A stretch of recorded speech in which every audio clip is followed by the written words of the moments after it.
তো hello guys, আজ হচ্ছে সপ্তমী আর আমরা চললাম এখন ঘট ভরতে। আর এখন ঘাটে মায়ের পুজো হচ্ছে, পুজো হয়ে গেলে আমরা ঘট ভরবো। তো ঘট ভরা তো হয়ে গেল, এবার আমরা চললাম বাড়ি। বড় তাল গাছে এতটুকু ছুরি নিয়ে তাল বাঁধা কাটবো, সেটা কোনো চাপ নাই, কাটা হবে।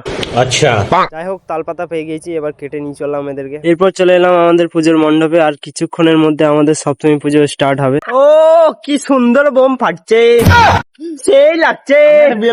আমাদের কাছে বোম নাই, আমি কিস করেছি তার জন্য এমনি করছে।